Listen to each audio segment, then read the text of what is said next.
3개월 만에 돌아온 내 집, 내 침대에는 낯선 남자의 온기가 남아 있었다. 믿을 수 없는 현실이었다. 이 끔찍한 진실을 마주하기까지 나에게 주어진 시간은 단 3개월이었다. 불과 3달 전만 해도 나는 세상에서 가장 행복한 남자였다. 결혼 8개월 차 신혼. 36세의 나이에 처음으로 맞이한 결혼 생활은 기대 이상으로 달콤했다. 아침마다 아내 서윤이 내 넥타이를 매주던 그 짧은 순간이 하루 중 가장 소중한 시간이었다. 그녀의 부드러운 손길, 살짝 올려다보며 속삭이던 오늘도 힘내요 라는 응원, 그 눈빛 속에 담긴 사랑은 내 존재의 이유이자 전부였다. 하지만 외국계 기업 전략팀에서 일하다 보니 야근이 잦았고 달콤한 신혼임에도 불구하고 서윤을 홀로 두는 날이 많아 항상 미안한 마음이었다. 여보, 회사에서 미국 지사 파견 대상자로 내가 지명됐어. 어느 날 저녁, 나는 망설임 끝에 서윤에게 이 소식을 전했다. 그녀의 손이 키보드 위에서 멈췄다. 얼마나 가는데? 3개월. 짧은 침묵이 우리 사이를 갈랐다. 그녀는 천천히 노트북을 덮고 나를 바라보았다. 34, 외로움을 유독 많이 타는 그녀에게 3개월의 이별은 단순한 출장이 아니라는 것을 나도 알고 있었다. 축하해. 정말 좋은 기회잖아. 당연히 가야지. 억지로 미소 짓는 그녀의 눈동자가 불안하게 흔들리는 것을 보았지만 애써 외면했다. 내 경력에, 그리고 우리의 미래에 분명 도움이 될 기회라고 합리화했다. 어쩌면 역시 신혼의 책임감에서 잠시 벗어나고 싶었는지도 모르겠다. 하지만 이 결정이 어떤 비극을 불러올지 그때는 상상조차 하지 못했다. 여러분이라면 이런 상황에서 어떤 선택을 하셨을 것 같은가? 출발일이 다가올수록 서윤은 평소보다 더 살뜰하게 나를 챙겼다. 마치 앞으로의 빈자리를 미리 채워두려는 것처럼. 출국 전날 밤, 그녀가 좋아하는 레스토랑에서 와인을 마시며 우리는 미래를 이야기했다. 금방 지나갈 거야? 매일 영상 통화하자. 내 손을 꼭 잡고 말하는 그녀의 눈가에는 이미 눈물이 맺혀 있었다. 공항에서의 이별은 짧았다. 너무 걱정하지 마. 나 혼자서도 잘 지낼 수 있어? 그녀의 마지막 속삭임을 나는 철석같이 믿었다. 하지만 그것이 그녀의 첫 번째 거짓말이 될 줄이야. 미국 생활이 시작되고 지우는 일에 치여 아내와의 약속을 조금씩 잊어갈 때 한국에 홀로 남은 서윤에게는 견딜 수 없는 정적이 찾아오고 있었다. 그리고 그 정적 속으로 위험한 그림자가 다가오기 시작했다. 텅빈 집, 그의 향기가 밴 베개를 끌어안아도 공허함은 채워지지 않았다. 지훈이 떠난 지 겨우 일주일, 34살의 나이에 이렇게 사무치는 외로움을 느낄 줄은 몰랐다. 함께였던 기억이 있기에 빈자리는 더욱 시리고 깊었다.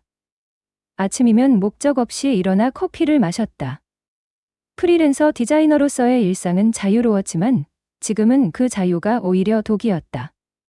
노트북을 켜고 디자인 작업에 몰두하려 했었지만 손끝은 무기력했고 마음은 텅 비어 있었다. 지훈과의 영상통화는 짧아졌고 통화가 끝난 뒤 찾아오는 정적은 더욱 견디기 힘들었다. 이대로 있다가는 정말이지 눅눅한 이 외로움에 잠식될 것만 같았다. 그래서였을까? 서윤은 충동적으로 옷장 속 운동복을 꺼내 입고 집 근처 헬스장을 찾았다. 헬스장은 생각보다 쾌적했고 평일날이라 한산했다. 그때 누군가 다가왔다. 처음 오셨나 봐요. 제가 강도혁 트레이너입니다. 30살쯤 되어 보이는 그는 탄탄한 몸에 환한 미소를 짓고 있었다. 처음엔 그저 직업적인 친절이겠거니 가볍게 넘겼다. 하지만 그의 시선은 집요하게 서윤을 쫓았다. 일주일쯤 지났을까? 강도혁은 더욱 적극적으로 다가왔다. 자세가 불안정하네요. 그는 자연스럽게 서윤의 허리에 손을 얹었다. 순간 뜨끔했지만 이상하게도 불쾌하지 않았다. 오히려 오랜만에 느껴보는 타인의 온기에 묘한 안정감을 느꼈다. 운동이 끝나면 그는 어김없이 단백질 음료를 건네며 말을 걸었다. 오늘따라 힘들어 보이시네요. 그런 사소한 관심과 친절들이 서윤의 메마른 일상에 작은 파문을 일으켰다. 지훈의 빈자리를 완전히 메울 수는 없었지만 적어도 숨막히는 외로움을 잠시나마 잊게 해주었다. 그의 존재는 잿빛 풍경 속에 피어난 한 송이 꽃 같았다. 위험하다는 것을 알면서도 자꾸만 눈길이 가는. 도대체 이 남자, 뭘까? 단순한 친절일까? 아니면 다른 의도가 있는 걸까? 혹시 혼자 사세요? 어느 날 그가 툭 던진 질문. 순간 결혼 반지가 납덩이처럼 무겁게 느껴졌다. 아니요, 남편이 있어요. 지금 해외 출장 중이라서요. 강도혁의 눈빛이 미묘하게 반짝였다. 아, 그래서 요즘 얼굴이 어두우셨구나. 외로우시겠어요. 그의 말은 정확히 서윤의 아픈 곳을 찔렀다. 아무도 모를 거라 생각했던 그 깊은 외로움을 그는 단번에 알아차렸다. 그 순간 서윤은 이산한 안도감과 함께 위험한 끌림을 느꼈다. 그날 이후 강도혁은 더욱 거침없어졌다. 근처에 맛있는 카페 있는데 같이 가실래요? 처음 몇 번은 거절했지만 그의 끈질긴 친절과 사람 좋은 미소 앞에서 서윤의 경계심은 조금씩 허물어졌다. 이렇게 예쁜 분이 혼자 있는 건 사회적 손실이죠. 그냥 친구로서 커피 한잔 하자는 건데요. 뭘? 그의 능청스러운 말에 웃음이 터졌다. 예쁘다, 이 말을 마지막으로 들은 게 언제였더라? 카페에서의 시간은 생각보다 즐거웠다. 그는 서윤의 디자인 작업에 진심으로 관심을 보였고 자신의 이야기도 솔직하게 털어놓았다. 다음 날 아침, 지훈과의 영상 통화. 서윤은 처음으로 헬스장 이야기를 꺼내지 않았다. 그냥 집에서 디자인 작업만 했다고. 작은 거짓말이었다. 하지만 그 작은 거짓말은 또 다른 거짓말을 낳았고 강도혁과의 만남은 식사, 영화로 이어졌다. 서윤은 누정이라는 이름으로 스스로를 기만하며 그와의 경계를 서서히 무너뜨리고 있었다. 우정이라 믿었던 경계선은 비 내리던 그날 밤 속절없이 무너졌다. 그의 손이 내 손을 감쌌을 때 나는 뿌리치지 않았다. 아니, 뿌리칠 수 없었다. 그리고 내 입에서는 나조차 믿을 수 없는 말이 흘러나왔다. 들어가실래요? 이 한마디가 모든 것을 바꿔놓을 줄이야. 그녀는 우정이라는 이름으로 스스로를 속였지만 감정의 둑은 이미 위태롭게 흔들리고 있었다. 그리고 폭우가 쏟아지던 그날 밤 모든 것이 돌이킬 수 없게 변했다. 아파트 입구, 강도혁이 서윤의 어깨에 손을 올렸다. 서윤 씨, 요즘 많이 웃으시네요. 그의 말에 미소를 지었지만 심장은 미친 듯이 뛰었다. 멈춰야 한다는 이성과 이대로 흘러가고 싶다는 감정이 격렬하게 충돌했다. 현관문 앞, 그의 손이 서윤의 손을 감쌌다. 따뜻한 체온이 얼어붙었던 마음을 녹이는 듯했다. 들어가실래요? 뱉어놓고도 믿기지 않는 말이었다. 서윤은 현관문 앞에서 잠시 멈춰섰다. 거실 벽에는 지훈과 함께 찍은 결혼 사진이 걸려 있었다. 사진 속 지훈의 미소가 자신을 비웃는 듯했다. 울컥, 죄책감이 밀려왔지만 지독한 외로움은 그보다 더 강했다. 서윤은 조용히 다가가 벽에 걸린 사진들을 모두 뒤집어 놓았다. 그 후의 일은 마치 한 편의 꿈처럼 혹은 악몽처럼 흘러갔다. 강도혁의 손길은 지훈과는 전혀 달랐다. 더 거침없었고 더 대담했으며 더 열정적이었다. 그의 품 안에서 서윤은 잠시나마 모든 것을 잊을 수 있었다. 사무치던 외로움도, 자신을 짓누르던 죄책감도, 그리고 남편 지훈의 존재까지도. 강도혁의 능숙함은 마치 이런 일이 처음이 아닌 듯 자연스러웠다. 혹시 이 남자, 잠깐의 의심이 스쳤지만 타오르는 욕망 앞에서 힘없이 쓰러졌다. 하지만 달콤한 꿈은 짧았다. 아침이 밝아오자 냉혹한 현실이 그녀를 덮쳤다. 강도혁이 떠난 후 서윤은 오랫동안 샤워기 아래 서 있었다. 뜨거운 물줄기가 온몸을 적셨지만 더러워진 마음은 씻겨나가지 않았다. 거울 속에는 낯선 여자가 서 있었다. 내가 무슨 짓을 한 거지? 후회가 물밀듯이 밀려왔지만 이미 엎질러진 물이었다. 그런데도 서윤은 강도혁과의 관계를 끊어내지 못했다. 오히려 더욱 깊이 빠져들었다. 지훈이 눈치채지 못하도록 그녀의 연기는 더욱 치밀해졌다. 영상 통화 전에는 강도혁의 흔적을 지우기 위해 집안을 샅샅이 살폈고 통화 중에는 핑계를 대며 카메라를 끄거나 조명을 어둡게 했다. 어느 날 밤 강도혁이 무심코 소파 밑에 떨어뜨린 라이터. 그것을 발견한 순간 서윤의 심장은 멎는 듯 했다. 만약 지훈이 돌아와 저것을 본다면? 상상만으로도 끔찍했다. 황급히 라이터를 치웠지만 그 작은 물건은 서윤의 불안감을 증폭시키는 부하선이 되었다. 죄책감과 배신감에 괴로워하면서도 이 비밀스러운 관계가 주는 짜릿함과 위안을 부정할 수는 없었다. 괜찮아. 지훈이 돌아오기 전에만 정리하면 돼. 아무도 모를 거야. 서윤은 스스로에게 주문을 외웠다. 하지만 그녀는 이미 돌이킬 수 없는 강을 건넜고 그 물살은 생각보다 훨씬 거세고 위험하게 그녀를 집어삼키고 있었다. 그러던 어느 날 지훈과의 영상 통화 중이었다. 강도혁이 벗어두고 간 티셔츠가 의자에 걸려있는 것을 미처 발견하지 못했다. 지훈의 화면 너머 시선이 그곳에 잠시 머무는 듯 했다. 서윤아, 저 옷 누구 거야? 등골이 서늘해졌다. 아는 동생 건데. 잠깐 맡아달라고 해서. 심장이 터질 것 같았지만 간신히 둘러댔다. 이런 아슬아슬한 줄타기가 언제까지 가능할까? 불안감이 커질수록 서윤은 아이러니컬하게도 강도혁에게 더욱 의존하게 되었다. 그녀는 완벽하게 속이고 있다고 믿었지만 사랑했던 사람의 목소리, 톤, 숨소리 하나까지 기억하는 남편의 예리한 감각을 과소평가하고 있었다. 그 예리한 감각이 곧 비극의 서곡을 울릴 준비를 하고 있었다. 서윤의 연극은 완벽해 보였지만 바다 건너편 지훈의 가슴 속에는 설명할 수 없는 불안감이 싹트기 시작했다. 그리고 마침내 친구 민석에게서 걸려온 한 통의 전화가 그 불안을 현실로 만들었다. 그 전화 한 통이 지훈의 세계를 송두리째 흔들 줄이야. 미국 생활 2달째, 지훈은 서윤의 미묘한 변화를 감지하고 있었다.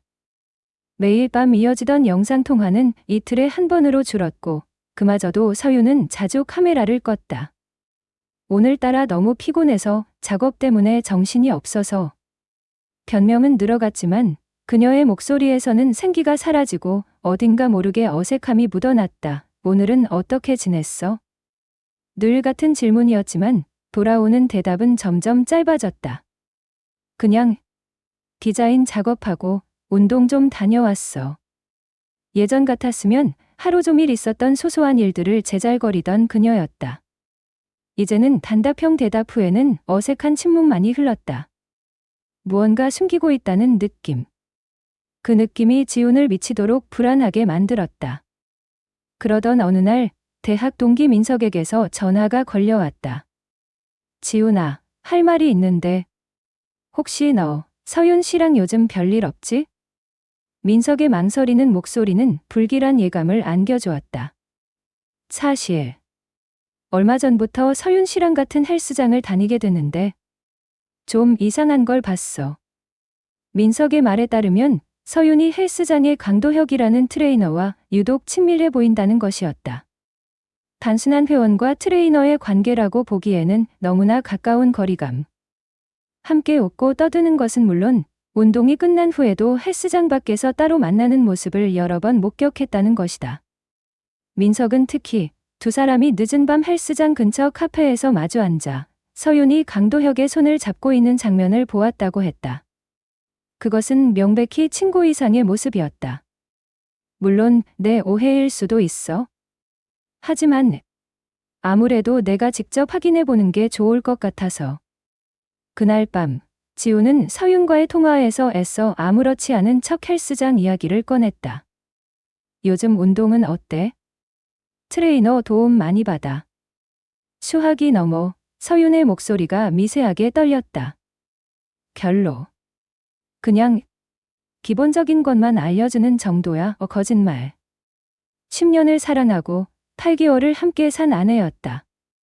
그녀의 목소리, 톤, 말의 속도, 심지어 숨소리까지. 모든 것이 평소와 달랐다. 그날부터 지우는 치밀하게 증거를 수집하기 시작했다.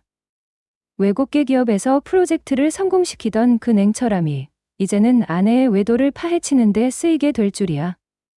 그는 잊고 있던 뒤치 공유 앱을 떠올렸다. 서윤이 집에서 디자인 작업을 했다던 날들, 그녀의 스마트폰은 어김없이 헬스장 근처를 맴돌고 있었다. 때로는 카페였고, 때로는 식당이었다. 더욱 충격적인 것은 헬스장 영업시간이 끝난 늦은 밤에도 그녀의 위치가 헬스장 근처로 표시된 날이 여러 번 있었다는 사실이다.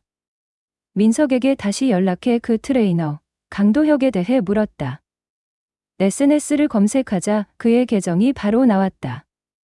프로필 사진 속 그는 자신감 넘치는 미소를 짓고 있었다. 그리고 최근 게시물들을 훑어보던 지훈의 눈이 한 사진에 멈췄다. 익숙한 배경.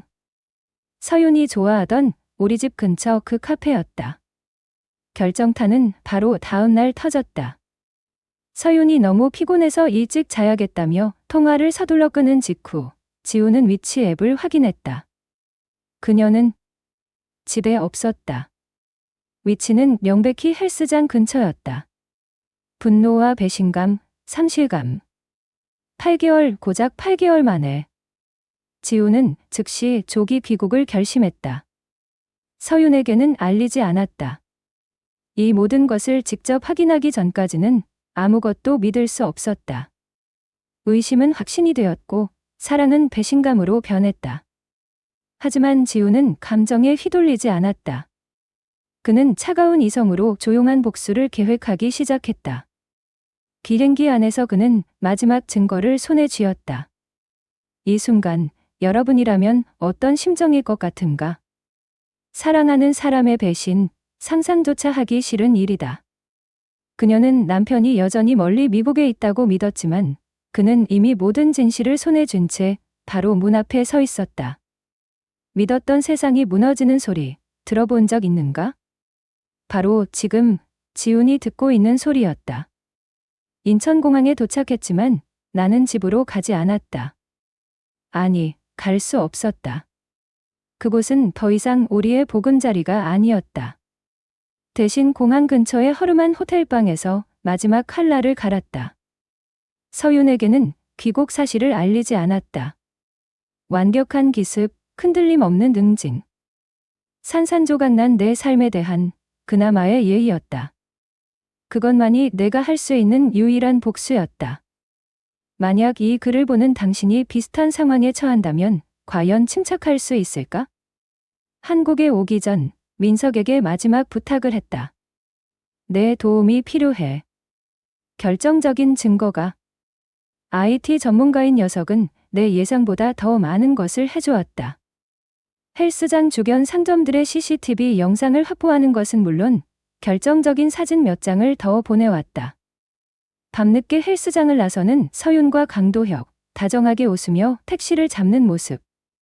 그리고 강도혁이 서윤의 허리를 익숙하게 감싸 안은 채 우리 아파트 입구로 들어서는 사진. 그 사진을 보는 순간 심장이 멎는 것 같았다. 아니, 차라리 멎어버렸으면 좋았을 것이다. 동시에 차가운 분노가 혈관을 타고 머리끝까지 차올랐다. 배신감에 몸서리치면서도 나는 놀랍도록 침착하게 증거들을 분류했다. 마치 타인의 불행을 다루는 냉정한 관찰자처럼. 민석이 보내온 사진과 CCTV 영상 캡처, 그리고 그동안 모아온 위치 기록과 의심스러운 통화 녹음 파일까지. 나는 모든 증거를 USB 2개에 나누어 담았다. 하나는 변호사에게 제출할 법적 증거로, 다른 하나는 그녀에게 보여줄 진실의 조각으로. 모든 것을 잃었지만 진실마저 외면할 수는 없었다. 영원히 당신만 사랑합니다. 8개월 전 수줍게 웃으며 떨리는 목소리로 맹세했던 그녀의 목소리가 귓가에 환청처럼 맴돌았다. 그 맹세는 어디로 갔나? 그 사랑은 얼마나 하찮았기에 고작 3개월의 외로움 앞에서 이토록 쉽게 무너져 내렸나? 나는 인터넷을 뒤져 상간자 소송에 대해 알아보았다. 통상 위자료는 3천만 원 선 터무니없었다. 내 망가진 삶과 신뢰에 비하면 푼돈에 불과했다. 돈이 목적은 아니었다. 하지만 그들이 저지른 짓에 대한 대가는 반드시 치르게 할 것이다. 특히 기혼자임을 알면서도 아내에게 의도적으로 접근한 그 남자, 강도혁. 그는 용서받을 수 없었다. 그의 뻔뻔한 미소와 행동들이 머릿속을 떠나지 않았다. 귀국하는 비행기 안, 14시간의 비행 내내 나는 잠들지 못했다. 수없이 시뮬레이션을 돌렸다. 그녀를 만났을 때 어떤 표정을 지어야 할까? 어떤 말을 가장 먼저 꺼내야 할까? 울부짖고 싶었지만 그래선 안 됐다. 감정에 휘둘리지 않고 철저하게 계획대로 움직여야 했다. 조용한 복수. 그것이 내가 선택한 길이었다. 하지만 빌어먹게도 마음 한구석에서는 여전히 아주 작은 희망이 꿈틀거렸다. 어쩌면 모든 것이 오해일지도 모른다는 바보 같은 기대. 혹시 그녀가 먼저 말해주지 않을까? 사실은 너무 힘들었다고, 그래서 잠시 흔들렸지만 당신뿐이라고. 헛된 상상이라는 것을 알면서도 그 기대를 완전히 버릴 수는 없었다. 호텔에서 뜬 눈으로 밤을 지새운 후 다음 날 아침 일찍 집으로 향했다. 익숙한 아파트, 하지만 그 어느 때보다 낯설게 느껴지는 길이었다. 심장이 발밑으로 쿵 떨어지는 듯 했다. 현관문 앞에 섰다. 비밀번호는 바뀌지 않았다. 떨리는 손끝으로 익숙한 숫자를 눌렀다. 삑삑삑 문이 열리는 소리가 이렇게 심장을 후벼 팔 줄이야. 집 안은 조용했다. 그리고 부엌에서 커피를 내리는 서윤의 뒷모습이 보였다. 평소와 다름없는 너무나 평온해 보이는 모습. 그 모습에 오히려 숨이 막혔다. 현관 소리에 그녀가 고개를 돌렸다. 그리고 나를 보는 순간 그녀의 얼굴에서 모든 핏기가 사라졌다. 동공은 공포에 질린 듯 격렬하게 흔들렸고 손에 들고 있던 커피잔이 힘없이 바닥으로 떨어졌다. 쨍그랑. 도자기가 깨지는 날카로운 소리가 아침의 정적을 갈랐다. 마치 우리의 관계처럼 산산조각난 소리였다. 그 소리는 영원히 내 귓가에 남을 것이다. 지훈아. 어떻게? 지금. 말을 잇지 못하는 그녀의 모습. 그 표정 하나로 나는 모든 것을 확인했다. 마지막 남은 희망의 불씨마저 차갑게 꺼져버렸다. 그래, 오해 따위는 없었다. 이것이 현실이었다. 내 지옥의 현실. 나는 말없이 가방을 내려놓고 거실로 들어섰다. 그녀의 떨리는 시선이 나를 따라왔다.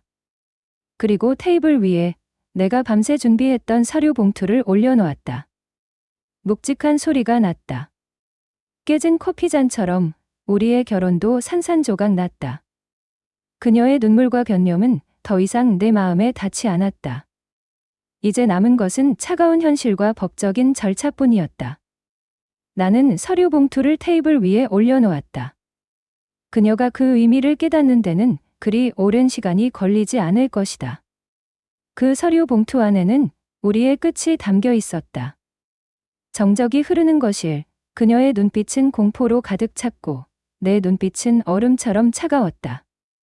이제 진실을 마주할 시간이었다. 자, 이제부터 진짜 이야기가 시작된다. 당신의 심장은 괜찮은가? 이게 뭐야? 서윤의 목소리가 신라처럼 떨려 나왔다. 나는 대답 대신 말없이 봉투를 열어 내용물을 테이블 위에 펼쳐놓았다. 민석이 찍어준 강도혁과 다정하게 팔짱을 끼고 웃고 있는 서윤의 사진. 늦은 밤, 그의 차 조수석에 앉아있는 모습이 담긴 CCTV 영상 캡처. 그리고 그들의 은밀한 대화가 담긴 음성 파일과 의심스러운 날짜들의 위치 기록까지. 증거는 차고 넘쳤다. 이것들이 과연 무엇을 의미하는지 그녀는 모를까?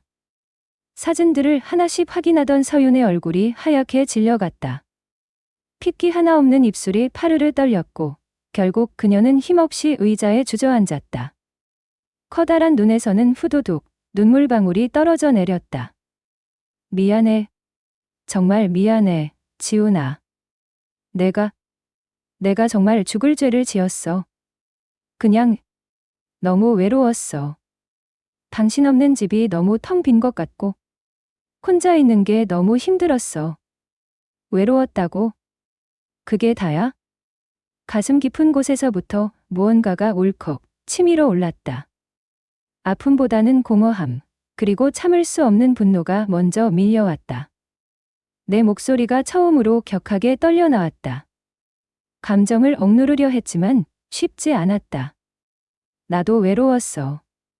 매일 밤 내 생각하면서 내가 옆에 없다는 사실에 괴로워하면서 잠들었어.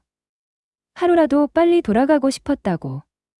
그런데 넌 고작 그 외로움 때문에.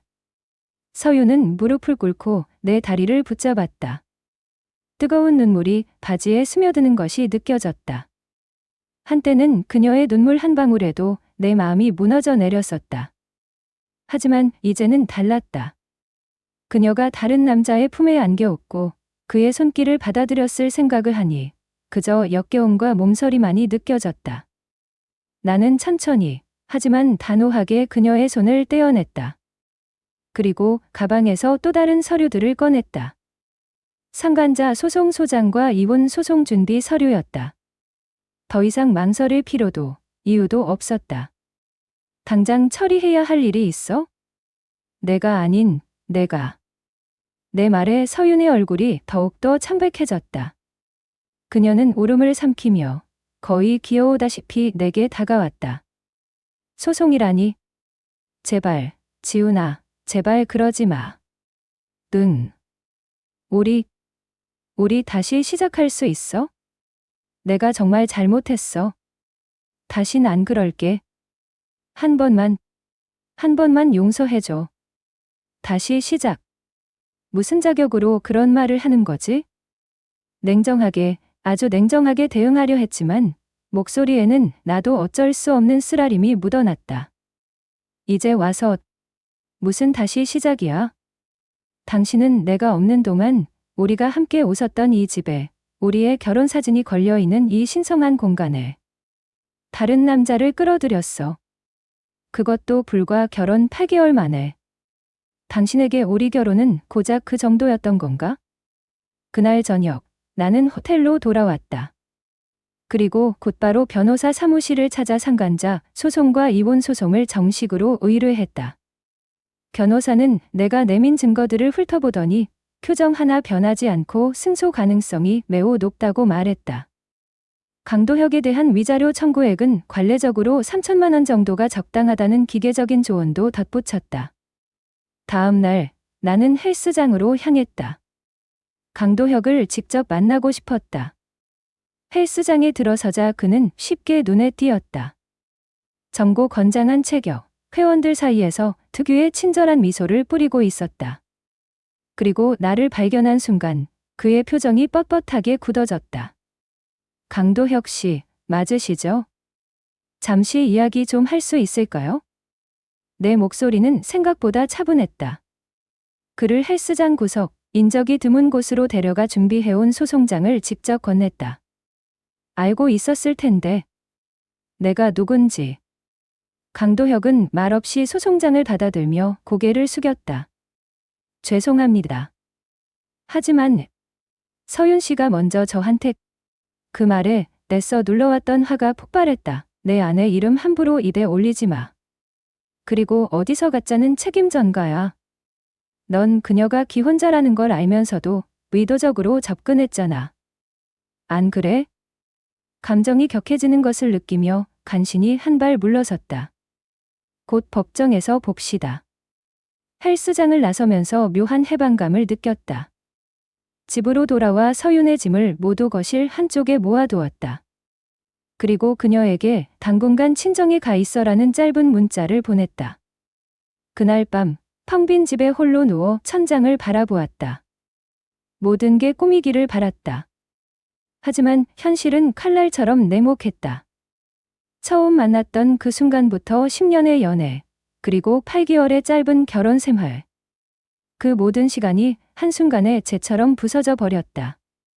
법적인 절차는 끝났지만 마음의 상처는 이제 시작이었다. 이혼 서류에 도장을 찍던 날, 나는 마지막으로 그녀를 보았다. 모든 것을 정리하고 새로운 시작을 해야 했지만 과거의 그림자는 생각보다 길었다. 이 이야기, 여러분은 어떻게 생각하시나요? 댓글로 여러분의 의견을 남겨주세요. 모든 법적 절차가 끝나고 서윤과 강도혁은 내 인생에서 사라졌다. 하지만 그들이 남긴 상처는 여전히 내 안에 남아 있었다. 나는 텅 빈 아파트를 뒤로하고 새로운 도시로 향했다. 모든 것이 끝났다고 생각했지만 어쩌면 이제부터가 진짜 시작일지도 몰랐다. 이혼 서류에 마지막으로 서명하던 날, 나는 조용히 중얼거렸다.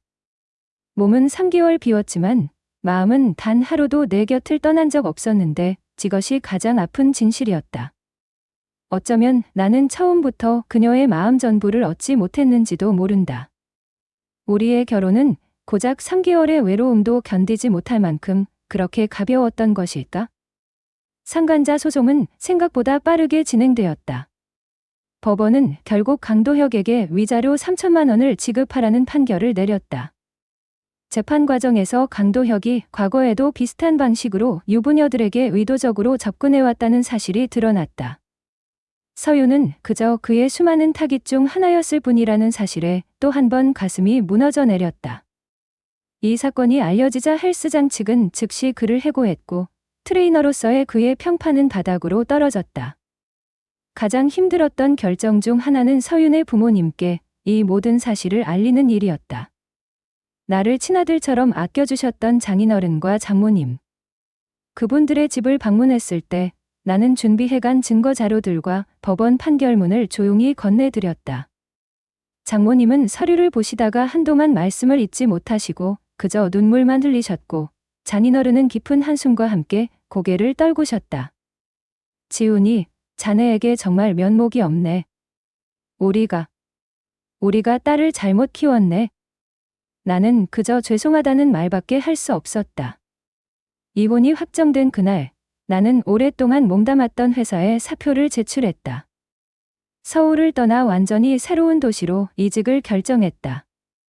강도혁으로부터 위자료가 입금된 날, 나는 그 돈에 손도 대지 않고 전액을 장애인 복지단체에 기부했다.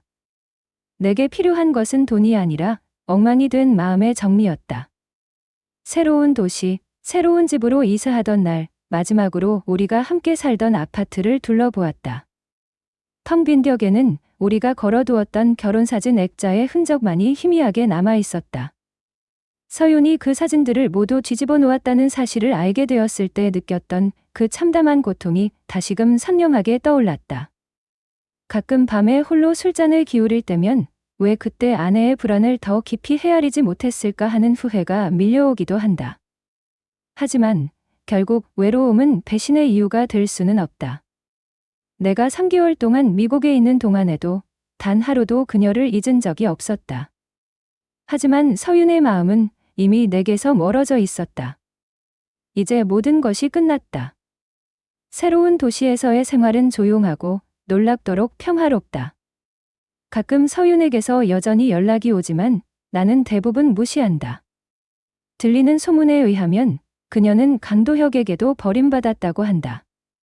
애초에 진심 같은 건 없었던 관계였던 것이다. 회사 동료가 좋은 사람이라며 몇 번 여자를 소개해주기도 했지만 아직 새로운 관계를 시작할 마음의 준비가 되지 않았다. 신뢰라는 것이 얼마나 허무하게 무너질 수 있는지 뼈저리게 경험했기 때문이다. 나는 다시는 누군가를 그렇게 쉽게 믿지 않을 것이다. 신뢰는 거리 때문에 깨지는 것이 아니라 한 사람의 의지에 의해 버려진다는 것을. 이것이 내가 이 모든 지옥 같은 경험 속에서 얻은 가장 아프고도 소중한 교훈이다. 3개월의 해외 출장은 끝났지만 그 상처는 아마 평생 내 안에 남아있겠지. 하지만 그럼에도 불구하고 나는 앞으로 나아가야만 한다. 이 이야기가 여러분에게 어떤 울림을 주었나요? 사랑과 배신, 그리고 신뢰에 대해 다시 한번 생각해보는 계기가 되었기를 바랍니다. 여러분의 생각이나 비슷한 경험이 있다면 주저하지 말고 댓글로 공유해주세요. 어쩌면 당신의 이야기가 누군가에게는 큰 위로와 용기가 될 수 있습니다. 그리고 이 채널을 구독하고 좋아요를 눌러주시면 앞으로 더 많은 솔직하고 깊이 있는 이야기로 여러분을 찾아뵙겠습니다. 잊지 마세요. 당신은 혼자가 아닙니다.